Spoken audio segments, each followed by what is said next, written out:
เอาละขัวทิ้งไว้ก็พอมันสุกก็จะมาละไปโอเคพี่น้องปิดฝาเลยก่อนเดี๋ยวจะมาเบิ่งกันใหม่มาพี่น้องมาวันนี้โอ้สุกเลยพี่น้อง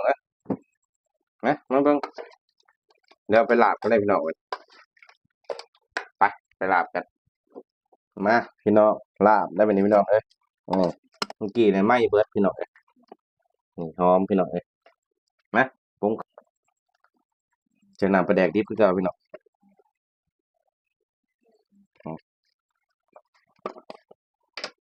ขาดบ่ได้คือผงนัวเด้อ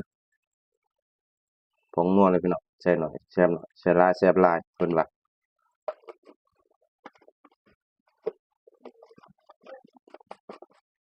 พริกเนาะข้าวคั่วบ้านเฮาพี่น้องเอ้ยแต่ตัวนี้บ่ค่อยดำปานใด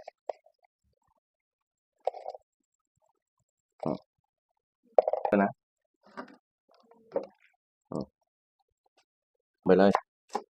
มีแต่สะระแหน่คือเก่านี่นี่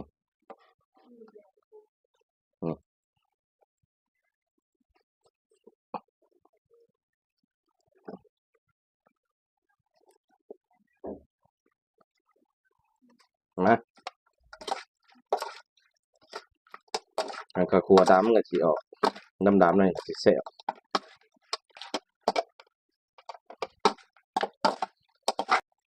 พี่น้องเอ้ยใส่น้ำปลาแดกกับเกลือไปแล้วตอนนั้นน่ะนะใส่กระเทียมโรยเลยพี่น้องกระเทียม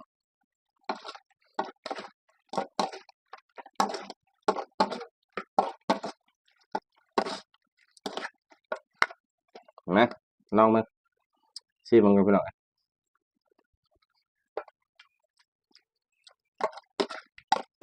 พอดีพองามเลย